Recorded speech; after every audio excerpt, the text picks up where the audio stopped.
All right, so we are on to week 13. So we've completed 2 weeks online. I hope everyone's hanging in there. I really appreciate everyone keeping up. If you have fallen behind, please contact me so we can try to catch you up wherever possible. If you are having trouble with internet or you have run into some serious issue, please be sure to reach out to me and communicate so I know what's going on and we can make sure to do what we can to make this go as smoothly as possible for you. So be sure to communicate. I know things are really weird and tough right now, but we're almost through, so hang in there. And let's go on to look at what we'll be doing for week 13. So first of all, here's just a rundown of what we're doing for the entire week. I'll get more into Tuesday in particular after this, but to give you an idea of like what your pacing should look like.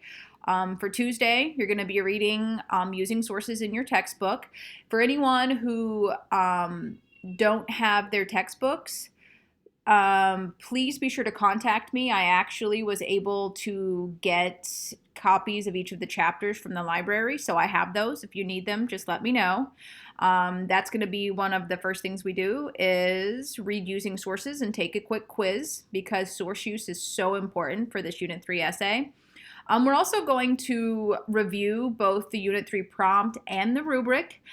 This is not just busy work, it's so you kind of refamiliarize yourself with exactly what we're doing with this essay.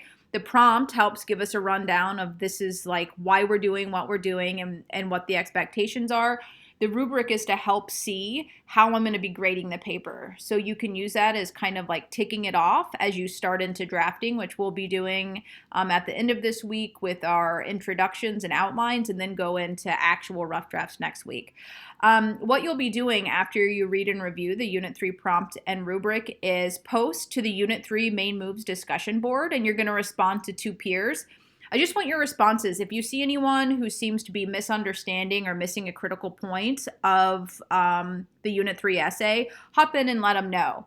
I know there's only so many responses you can have, so if you have given all the response that you can, or you see someone and they've got everything in that they need to, just say, hey, this looks great. It looks like you know exactly where we're going. The reason I have you all responding is not just to give you busy work. It's because, one, your responses help your peers who may not be grasping everything we're doing better understand it by getting feedback from their peers. And it also helps you as the person who's posting and looking over other peers' work if you've missed something, right? If you have missed something important to it, you see someone who has nailed exactly what we're doing and you're like, oh, okay, I see what we're doing now. So there's a reason that I'm having you respond to peers so often, and it's to help both your peers out and to help you out in places that you may have missed something that's really important. And then finally for Tuesday, you're going to post your introduction, and this is going to be a peer review activity. So you will have two assigned peers that you'll use in Canvas. Thursday, we're going to be looking at a sample essay and doing some assessment on that so we can see a successful example of one of these essays from one of my past courses. And then we're also going to be doing an outline so we can start to think about how we're going to organize and structure our essays, and we'll be doing peer review assignments on outlines as well. Now, I'm going to give you an extra day to complete peer review. So Tuesday for the introduction, you're going to post your intro by Tuesday at 11:59, and I'll give you until Wednesday at 11:59 to respond to your peers. And then Thursday, you'll have until 11:59 to post your outline, and then I'll give you Friday until 11:59 to respond to your peers. So that will give you the entire day to work on your draft itself, and then an entire day just to respond to peers. All right, so Tuesday, let's look specifically at what we're doing Tuesday. So activity 1 is just reading using sources in your textbook and then taking the quick quiz. Be sure that you are reading every question and answering it fully, and you are absolutely welcome to read the pages as you're actually taking the quiz. There's no way to cheat on an online quiz. So be sure to just use the quiz as a reading guide, basically. That's short and sweet. You don't have to respond to anything. I just want to see that you're reading and you get how to use sources, because that's so critical for this unit. Activity 2 is, again, this is to get you reacquainted with the point of the essay. A lot of times as we get into the unit, we forget to go back to the prompt so we see like what all we need to be doing and why. So I want you to review both the essay prompts and the Unit 3 rubric.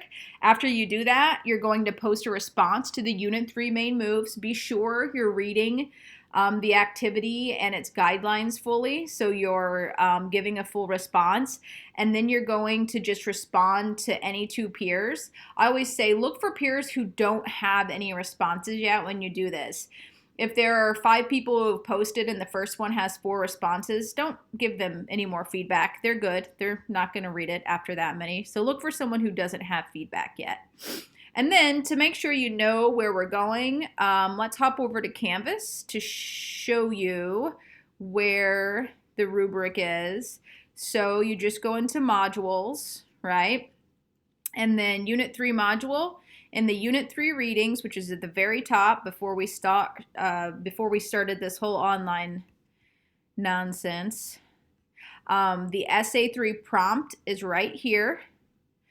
You also have other sample essays. So sample essay A got an A, B got a B, C got a C, and exemplary means this is a super fantastic essay. So if you're interested in looking at the different levels of essays, those are there.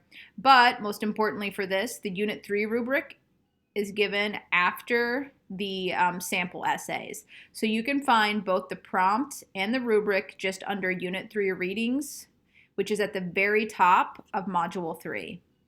So remember, Unit 3 module, Unit 3 readings. That's where you'll find those. This is the first thing. It starts the module before we get into all of what we're doing now. So that is right there in case you've forgotten where to find those. That's important. So let's hop back over to this. So that's what I want you to read. Be sure to go over those thoroughly so you can answer the prompt, so you know exactly what we're doing, so you know exactly how I'm grading you. All right, and after you do that, this should give you a better idea of exactly how to set up your essay. So you're going to post your introduction for activity 3, and you will respond to 2 assigned peers using my instructions. So before you get started on your introduction, let's think about what an introduction needs. So as you're getting into it, be sure that you are using sources about the issue to show the need of the organization. So basically the introduction you're going to use to kind of familiarize us with the larger social issue, so we can see like why that organization is coming in and filling that need. You want to introduce the organization in brief detail, so we should know just a tiny bit about the organization by the time the introduction is over. You want to create interest in the readers, right? Like draw them in some way that like really gets them to like say, hey, I'd like to know more about what all they're doing to help this. And be sure that you have your thesis statement included that lays out the essay's main claim.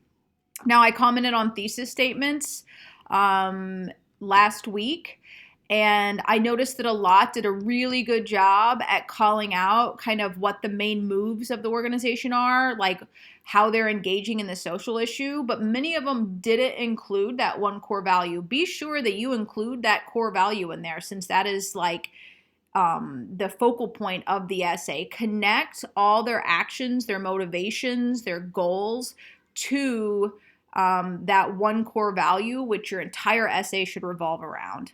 So these are key moves that you want to make in your introduction.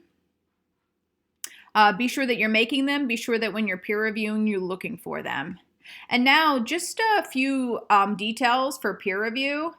You will be assigned two peers in Canvas to peer review the introduction. So you're not just choosing them, you'll actually be assigned by me. This is to make sure that everyone gets the same amount of feedback.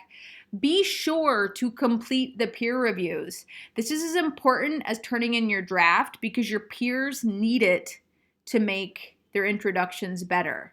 So be sure that you complete them. You have all day Wednesday to do it. So just be sure that you're going in and giving that feedback. And then also be sure you're using my specific peer review instructions for every peer review activity. Don't just go rogue or say something like, this looks good. That's not helpful, right? I've included specific instructions with common errors that I have seen through teaching this course again and again and again. I use these specific instructions to make sure you're giving the best quality feedback possible. So be sure to use the peer review instructions I've posted. All right, besides that, remember all your research should be completed this time. You should have at least gotten, in contact with someone that you're going to interview if you're going to do that on phone or by phone or email. Otherwise, you should have all your sources analyzed. You should have gathered all your sources about the social issue. You should have everything together now so you can just kind of figure out where it best fits in the scheme of your paper. So that's all I have for Tuesday. Be sure that you get everything done, that you're checking in with me if you have any problems, that you are completing each assignment and reading each of the assignment instructions thoroughly to make sure that you're getting the most out of everything that we do. That's all I have.